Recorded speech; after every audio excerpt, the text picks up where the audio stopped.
Welcome to episode 67 of the Perrysburg podcast. I am your host and Perrysburg resident, Kim Newlove. The Perrysburg podcast is an informational podcast for prospective, new, and current Perrysburg, Ohio residents. We talk about what's in Perrysburg and why people like to live here. You can find the show notes on perrysburgpodcast.com. Today's episode is about the Ability Center Assistance Dogs program. Perrysburg resident Stacie Baumbarger is my guest today. Stacie will be talking about the 3 types of dogs that the program offers, volunteer opportunities, and donation opportunities, including their Amazon.com wish list. To learn more about the Ability Center and the Assistance Dogs program, visit abilitycenter.org. Just in case you have never heard of the Ability Center, I want to give a brief introduction here. The Ability Center serves 13 counties in northwestern Ohio, including Wood County, which of course is where Perrysburg is located. The mission of the Ability Center includes increasing independence for people with disabilities and changing the community's perception of disability. Diversity, equity, and inclusion are at the core of the Ability Center. The Ability Center is committed to fostering, cultivating, and preserving a culture of belonging by changing perceptions and discovering true passions. The Assistance Dogs program fits nicely into the Ability Center's mission. Without further ado, here's my conversation with Stacie Baumbarger. Hey, Stacie, welcome to the Perrysburg podcast. Thank you for having me. My pleasure. We're talking about the Ability Center Assistance Dogs today. What a happy topic. It is a wonderful topic. It's one near and dear to my heart. Yes, ma'am. Tell me, what is your role with the program? I am the director of the Assistance Dogs program at the Ability Center here. Awesome. Well, I bet you have just happy days all day long playing with puppies, right? All day, every day. Yep. That's awesome. My son was a recipient of an assistance dog a long time ago while it was still ADAI out in Swanton. That was prior to, joining with the Ability Center. But as the dog went through his life as a therapy dog, we had some interaction with the Ability Center Assistance Dogs program because they kind of absorbed ADAI. Yeah. So it's kind of neat to watch the transition. It is. It's actually been a wonderful transition for the program and the support that the Ability Center is able to give us as a program, and us to the Ability Center as a Center for Independent Living. We have a really unique capacity here that not a lot of service dog organizations do in the country. So we're really proud of that. Yes, I love the partnership with the Ability Center. That's wonderful. Now, what kind of dogs do you offer? Well, we have an umbrella term of assistance dogs. We place 3 different types of assistance dogs under our accreditation with Assistance Dogs International. So we place service dogs for mobility disabilities. So if somebody has a mobility disability, they would qualify for a dog that can pick up dropped items, open and close doors, drawers, retrieve a water bottle from the fridge, do laundry, all of those types of things that are really important when you don't have the capacity or the mobility to do it yourself. So the goal is that those dogs help create more independence with people with disabilities, getting them out of the house, out in public, doing all the things, and even providing the independence in the home too, because sometimes, that is the barrier before they can even get outside and into the community. So very proud of the options. They go next to wheelchairs, walkers, or to provide that counterbalance without any of those assistive devices. So the second kind of tier that we have is our skilled companion dogs. Now, you were talking about your experience, and back years ago, they were called therapy dogs. And they still do provide a very important therapeutic role, but we have changed the kind of that title very strategically, because I think people think of therapy dogs, they think of the dogs that go do hospital visits and hospice, and those are very, very important roles for dogs, and they do a very phenomenal service for that purpose, but that's not exactly what our skilled companions do. Skilled companions provide similar things as needed for the individual consumer as our service dogs. They do not have public access to go out into the public They may be dogs that just don't have that confidence out in public, but do really, really well in an in-home setting. So they do provide that therapeutic support as well. We do adults and children with disabilities, a big population that we serve. We do a lot with autism, both in this program and the agility program. Getting kids to be confident to sleep in bed on their own, is huge. That's one of the biggest things we get back. The kids are proud of themselves. Parents are happy that confidence in those tasks that the dog are performing in the home are helping on a daily basis. They just don't have that same public access that the service dogs do. Our final placement type is our school facility dog, or facility dogs in general. We do specialize in school facility dogs. We have a phenomenal program here. We've done some pretty cool research projects that have been funded to really set us apart nationally and internationally. We're very proud of it. We actually started a school facility dog program in Perrysburg schools in 2011. For those that may or may not know Karen Beatty, she was a volunteer that did a lot of work in the schools. So we're very, very proud of that relationship. Our school facility dogs support the needs and goals of the schools in the areas of mental health, social, emotional, and academic needs. And they come with a whole toolkit with them to do that. They're like a faculty member. They go to school every day.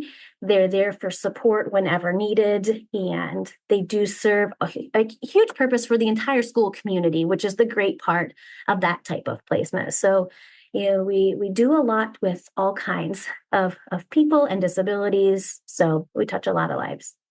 I love what you do, and that having that dog at school, the facility dog, I think Mm. that's just kind of cool. It makes me happy when I read the school newsletter and I see the dogs that have been placed in Perrysburg schools. Of course, the names are escaping me at this moment. The cool thing about the two schools that we have dogs in now, we have a dog at Fort Meigs and a dog at Woodland, and they are currently enrolled in our canine student teacher program. So they are getting on the job training, and they are actually going to another school for their permanent placement. Woodland is coming up very quickly on their own permanent placement. They do so many dogs in the canine student teacher program, then they get a permanently placed dog. So it's bittersweet because the staff in Perrysburg, the two handlers, Ann and Courtney, do a phenomenal job, and it will be sad to lose them in our training program, but super excited for all of the kids and the staff to get a permanently placed dog to call their own as well. Well, I look forward to seeing a picture of the permanently placed dog there at Woodlands Elementary School soon. We are too. Sad, Awesome. but happy.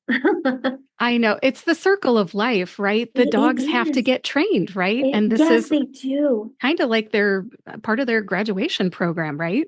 It is. And it's really cool to see the student body, learn about that and understand. And those handlers do a fantastic job. They always do a gift that all the students, whether it's a thumbprint painting or cards that they send off to the new school that's getting that dog as a permanent placement. So they're learning about that community impact that they're making at a very young age, which I think is huge.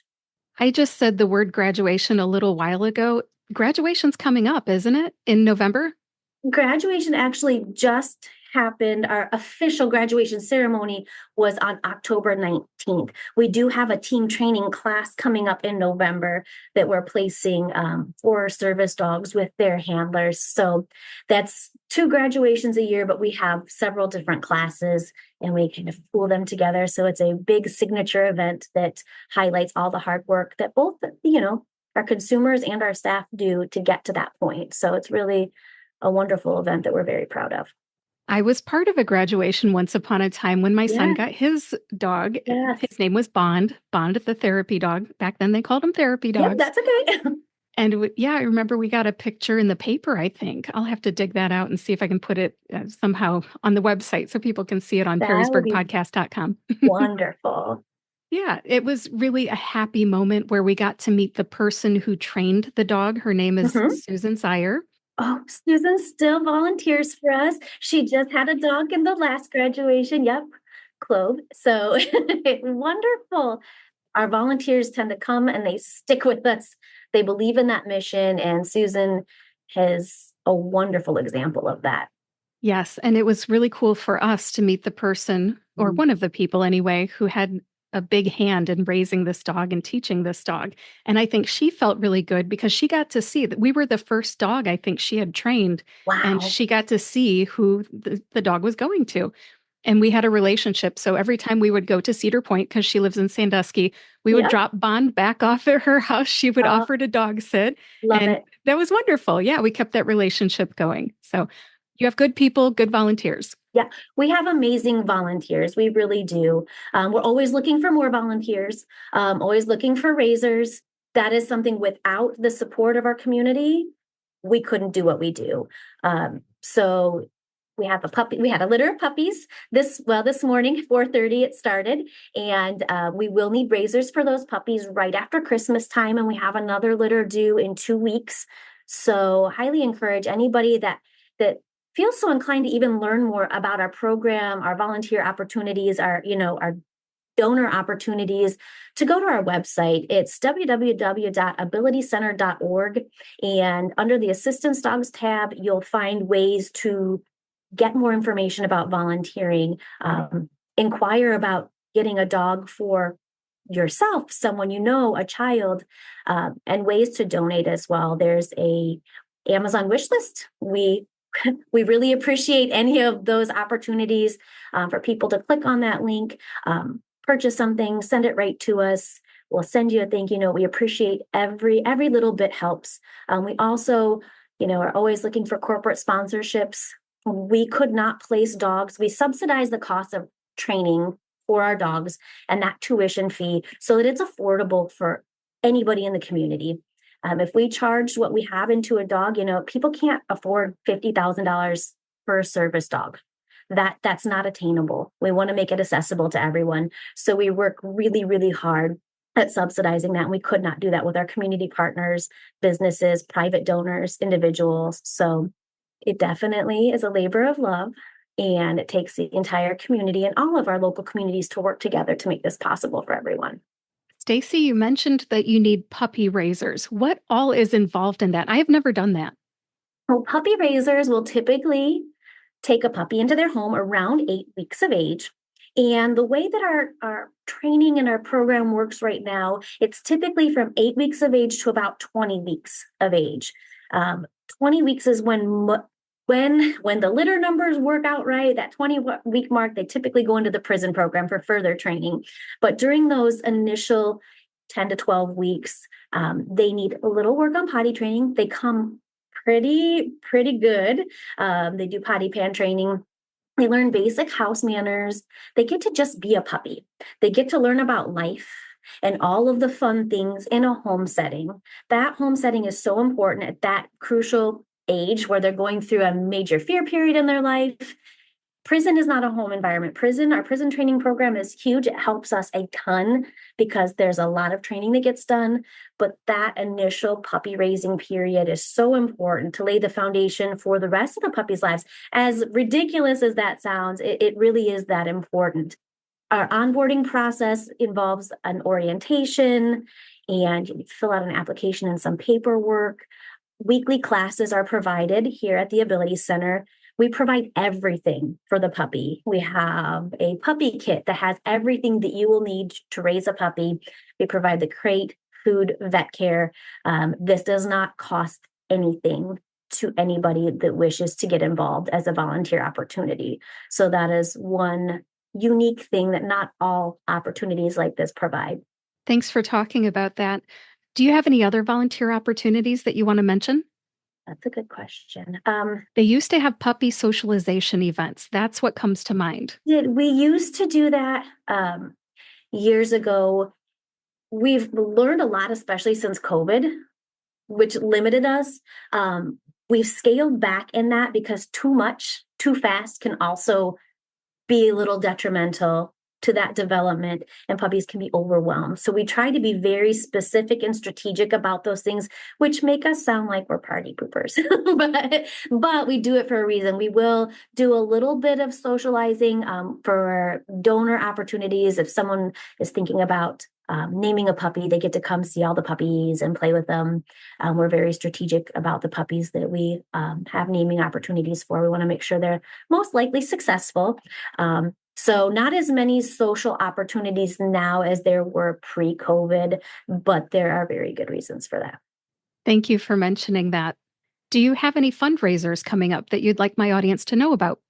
Honestly, our biggest fundraisers right now are clothing items, which we're not going to do until the spring. Um, the main source of fundraising right now, because this is the very beginning of our fiscal year, and the holidays are coming, would be donating via the Amazon wish list, puppy raising sponsorships, if anyone has any interest as well. Those are the big things until after the first of the year, and those are still under development. We're still planning. So, but I appreciate that.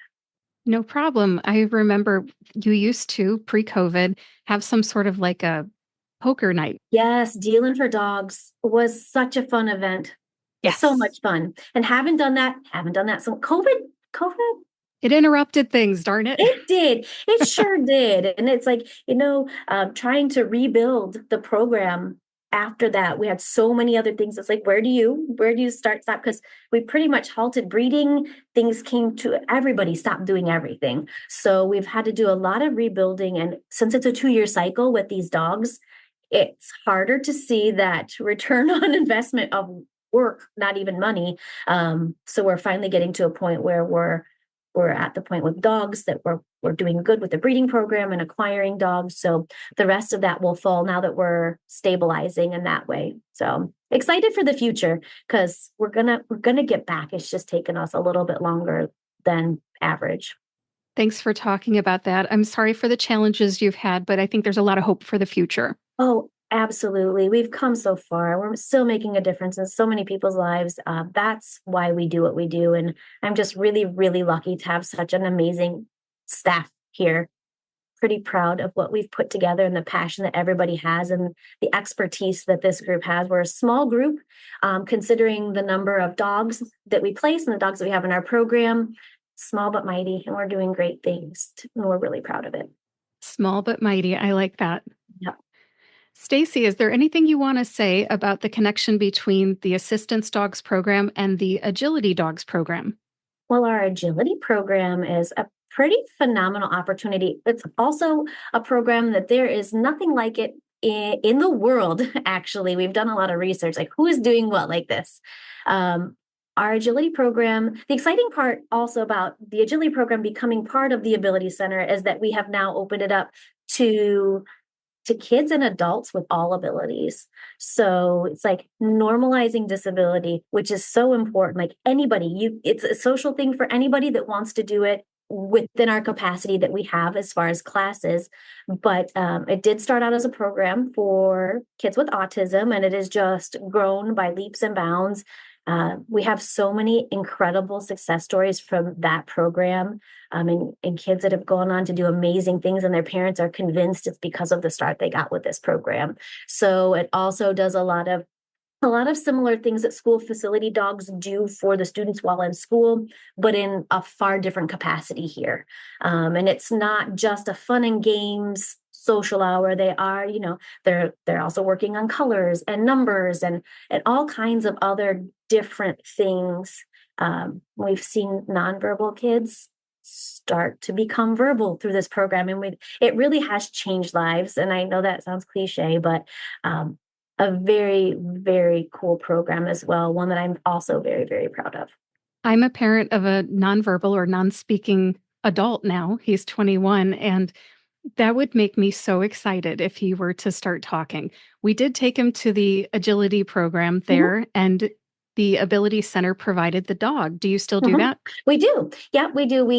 That's the unique part about the program is that it's not, we're also very particular. We want to make sure that the child is as successful as possible. We can't make everything perfect because we don't live in a perfect world, but we do want a dog that has skills, and we know that they have the right temperament to deal with anything that could happen in that program. Anything can happen on any given night. So we do still work really hard to get trained dogs.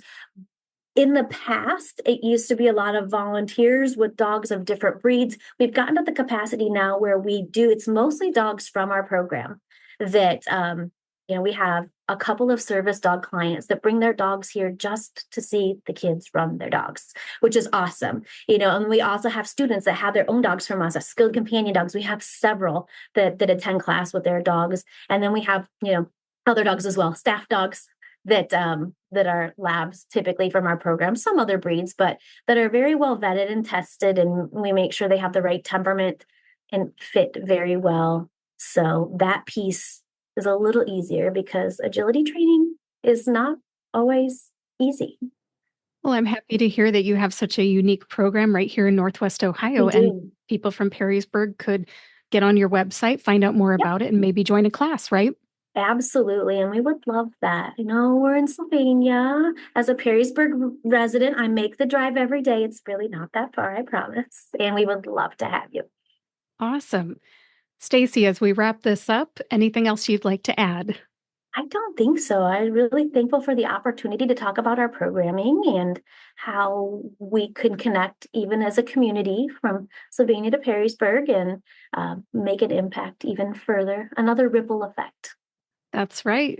That's right. The Ability Center is doing good things for people of all abilities, and thank you for what you do with the Assistance Dogs program. Thank you. I appreciate it. You're welcome. Take care. Bye. Yeah, you too. Bye-bye. Thanks again to Stacie Baumbarger for being my guest today on the Perrysburg Podcast, episode 67. Big thanks to the Ability Center for all you do for Perrysburg, including those facility dogs at Perrysburg schools.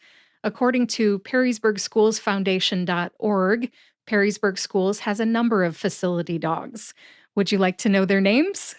They have Taft at the high school, Salts at the junior high, Kincaid at Hall Prairie Intermediate School, otherwise known as HPI, Aspen at Toth Elementary, and Liv at Frank Elementary School. And like Stacie said, they also have 2 additional dogs in training at Perrysburg Schools. Again, according to the website perrysburgschoolsfoundation.org, Flint is at Fort Meigs Elementary and Salsa is at Woodland Elementary School. If you have a student in one of those Perrysburg public schools, ask them if they have met one of those dogs that I just mentioned. Chances are your child knows one of those facility dogs.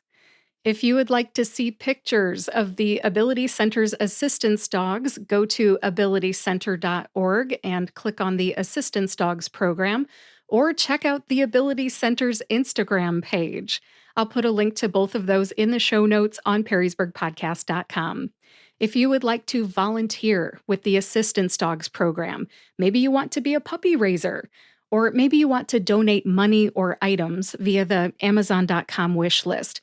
Or maybe you want to get involved with the Dog Agility program, which is called Agility Angels. Go to abilitycenter.org.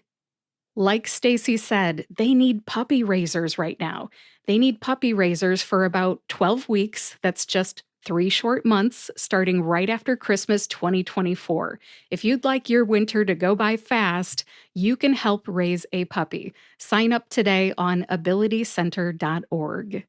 That does it for episode 67 of the Perrysburg Podcast. I will have links to the Ability Center's website, their Instagram page, and more in the show notes on perrysburgpodcast.com. If you would like to be notified by email each time a new episode of the Perrysburg Podcast comes out, sign up for the newsletter. That sign up is on perrysburgpodcast.com. You can also get out your smartphone right now and subscribe to or follow the Perrysburg Podcast on your favorite podcast player and YouTube to get each new episode right when it comes out. Go ahead and share this episode with anyone you know who might need an assistance dog or might want to volunteer with the Assistance Dogs program or maybe wants to try that dog agility course. Sharing this episode could help a number of people. I thank you for sharing it. Thank you for listening today, and I will talk to you next Friday.